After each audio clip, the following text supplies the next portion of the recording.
I didn't see this coming, but here in 2025, a long concluded Digimon series just got new content. 4 years after its premiere, 2.5 years after its finale, Digimon Ghost Game is back. Kinda? Is it the Ghost Game movie or Ghost Game Season 2 that so many commenters insisted was coming back when the show was concluding? Not exactly. What we got on December 1st was a surprise English dub of the 9th Digimon anime. This is entirely random, being 4 years late and currently exclusive to the UK via the BBC iPlayer. Before you ask, the voice actors are speaking North American English. Gamamon, Hiro, and the others don't all have British accents, although I think that would be kind of sick. The announcement has left me baffled, even a bit frustrated. Today I want to share my thoughts on the state of Digimon dubs, how Digimon is often mistreated outside Japan. We'll also talk some recent wins for Digimon dubbing like Time Stranger and the Digimon Movies collection to show how good it could be if the TV anime took dubbing seriously. Welcome to the DIGIKnow, where we talk 2000s era anime. Today, instead of asking you to subscribe to me, I'm going to ask that you subscribe to KarnEX, who is super close to 100k. I mean, sure, subscribe to me too if you haven't already, but if you like my videos, I guarantee you're going to like KarnEX.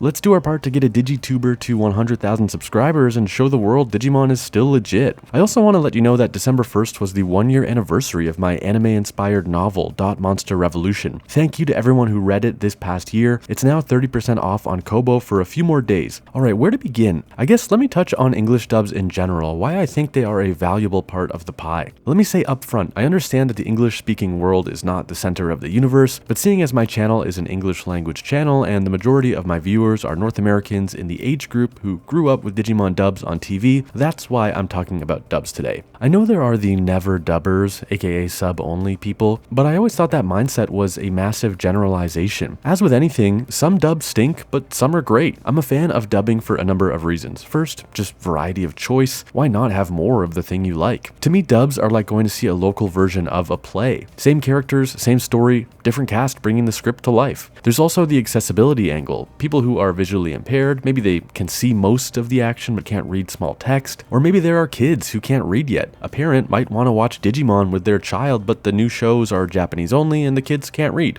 And of course, there's a simple nostalgia to it. So what's been happening with Digimon anime the past few years, from my assessment, is this. Keep in mind, I have no insider knowledge, so I could be completely off. Toei has its partnership with Crunchyroll, where they are more or less giving Crunchy all of their programs to distribute to audiences outside Japan, and that includes Digimon. Note that Toei Japan is not giving Crunchyroll the subtitles you enjoy. They provide Crunchy the episode files with Japanese audio tracks, and that's it. Crunchyroll works to get it subtitled. Toei is absolutely not thinking about English language dubs, or any language for that matter, when they pass off those files. It's companies who specialize in dubbing that come along and essentially acquire the rights from Toei to produce an English language dub of the new Digimon content. Let's say Adventure 2020 and the dubbing company for that one, Studiopolis. This dubbing company will write, cast, produce, record, and edit their new dub. My understanding is they then have to shop it around to streaming services who wants this thing on their platform. Netflix, Disney+, BBC iPlayer. So as for why these mega delays happen, remember Adventure 2020 releasing its dub in 2023, or 2021's Ghost Game releasing a dub in fall 2025. What's happening is that dubbing company X will acquire it late because dubs are just not a priority for Toei. Then once it's produced and ready to go, the dubbing company struggles to find a buyer, aka a streaming platform. After all, the show is now over. Most of the hype is gone. Spoilers are all over the internet. Netflix might say pass. Crunchyroll might say we already have the sub, and not only that, we have the metrics to see it performed fine, not outstanding. Why would we pay for a show we already have? So let's say Beatbreak is getting an English dub. Even if it gets recorded sooner than later, who knows where it will land? It might arrive on another completely random streaming service years from now, like the Microsoft Store or the BBC iPlayer, one random service that had room in its annual Kids TV acquisitions budget and said yes to that Toei monster show. The thing that I can't prove without metrics, but that I believe to be true, is that day one English dubs, or at least early dubs, are vital to a successful international launch. I think about the biggest anime of the last few years, Dandadan, Frieren, Spy X Family, and they all had English dubs either day one or very close to release. You have the hardcore heads taking a chance on the Japanese version with English subtitles, loving it, and spreading the word to their casual friends, who then check out the English dub.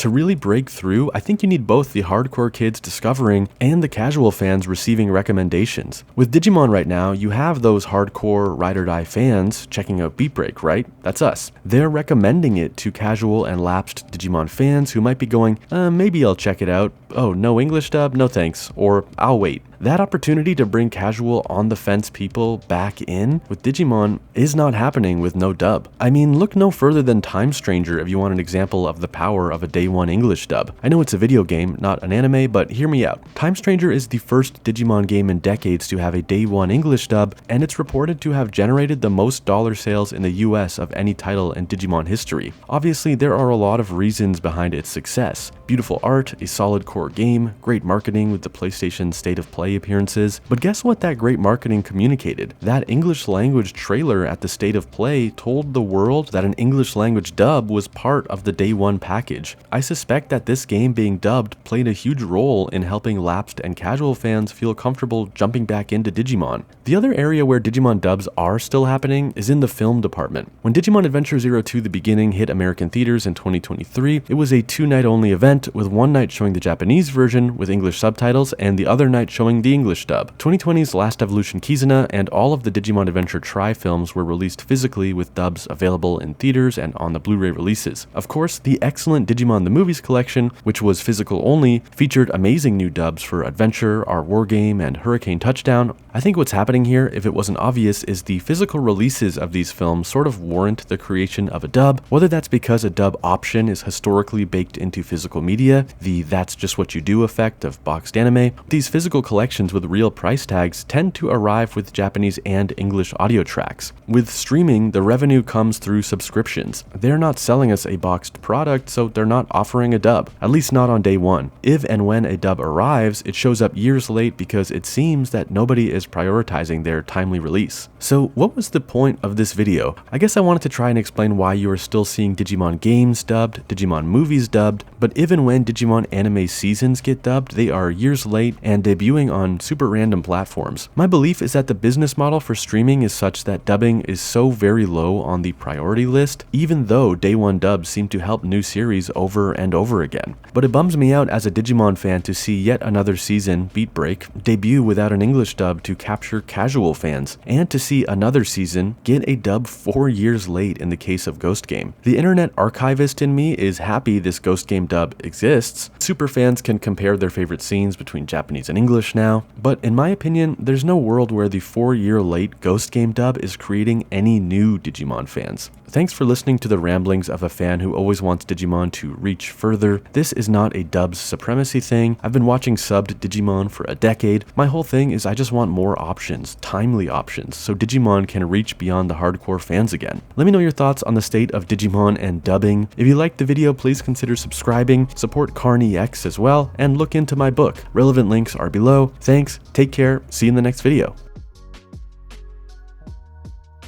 If you're still watching, you probably enjoy my takes on 2000s era anime, and so you might like my original novel, Monster Revolution. It's over 200 pages of monster taming adventures inspired by anime like Digimon, Monster Rancher, Metabots, etc. It's on Kindle and Kobo. You can get it digital for $10 or $20 for the physical paperback edition. A ton of great reviews so far, and it really is my love letter to this genre that we grew up with.